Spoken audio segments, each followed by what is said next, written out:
So what we're gonna do today is basically replace the radiator on this 2014 GMC Sierra.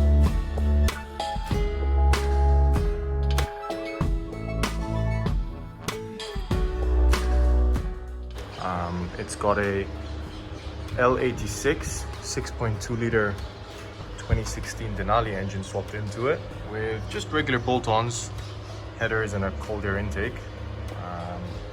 Just as an everyday daily driver. Amazing car, what can I say? But yeah, so a couple of months ago actually, I decided to check my coolant and there was oil and water mixing. So a couple of months ago, I decided to just, check my coolant level, and instead of coolant, I actually saw chocolate milk, which is definitely not what you want to see, because that is a clear indicator that oil and coolant are mixing. And I already thought, well, that's my engine gone, because a lot of the times it is your cylinder heads that can crack or your head gasket that can blow, which will result in coolant and oil mixing.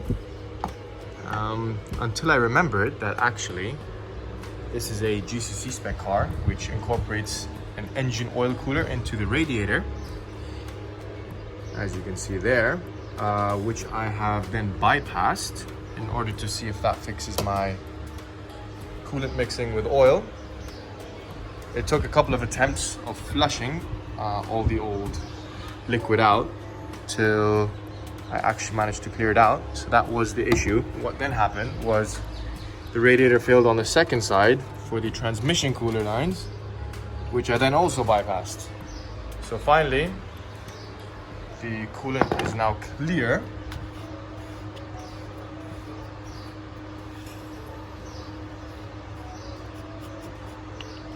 As you can see, no more mixing, but the issue is my bypass line keeps popping off, leaving me stranded. There we go. Leaving me stranded, which in these temperatures now in Dubai, which exceed 40 degrees, is not enjoyable. Here's the trans cooler. With our new radiator all ready to go in, let's start removing the old one. First thing is popping off this plastic cover.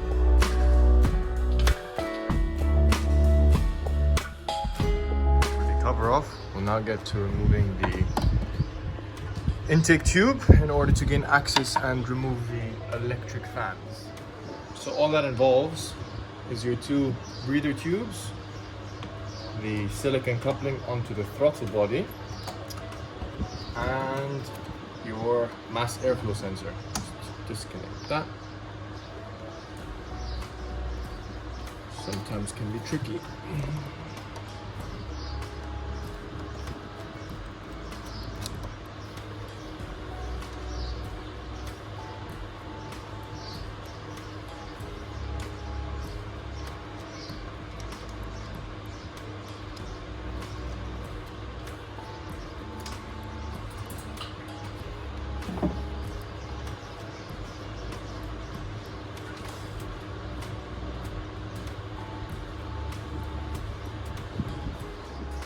Now with the intake removed, we've got two 10mm bolts, one on each side, as well as removing the overflow and some of the lower radiator hoses that are clipped onto the shroud. So we got the fan removed.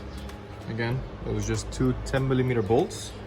Make sure you've unclipped all of the transmission and engine oil cooler lines, and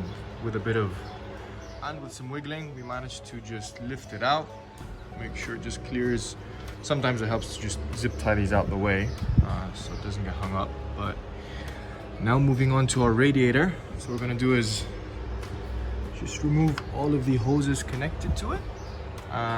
Yours may still have these engine oil cooler lines and trans cooler lines plumbed into the stock port. Those are relatively easy to just pull out, not too difficult. They have retainer clips, which I'll show you later. All of our hoses disconnected. Now next thing is we have to unclip the condenser. First we gotta unbolt it, and then it slides out of these clips on each side, as you can see. And then we can pull that back, and then the radiator comes out. So the AC condenser was a bit more tricky than I thought, but it is just one 10mm bolt that attaches the condenser to the radiator, and then it does just slide out of these retainer pockets, which you just have to push back, pop out, and then it is a bit of a back and forth trying to separate the two, but I believe they're now separated. So we've got the new radiator end clipped up to our condenser in the front, bolts back in, hooks are clipped in. Now next up is we have to put the lower radiator hose back on, and we've got these engine cooler lines. The retainer clips are already installed, so all we have to do is just clip them in. Just push in like that. Make sure that the retainer clip has seated. We'll do the same with the top one, if I can find it. Yep. So retainer clips there. Right in. Push.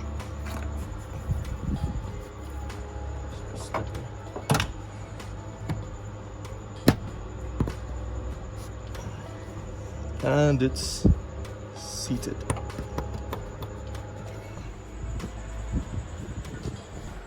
So we've got the fans back in. Remember, 2 10mm bolts. So screw in now. Then we've got the fan connectors, very important. Don't forget those. And that will be it. Just make sure that the fan has some slots on each side where it slides into the radiator from. And if you can see those, one at the top, one at the bottom. And yeah, then we'll put the intake on back together. Don't forget to fill your coolant, which you've already done. Give her a startup. Nice bonnet. Make sure that coolant circulates, and then monitor the level.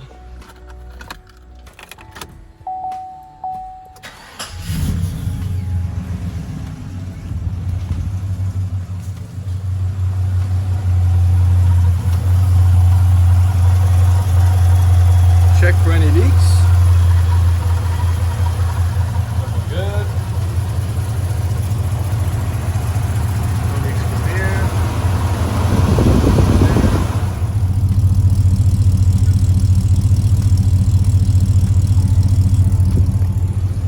And we're done. Just had to give you all a little clip of that 6.2 rumble. But we look good. Coolant level's good. Everything's fine. No leaks from underneath. That's what before you are, and that's how you change your radiator.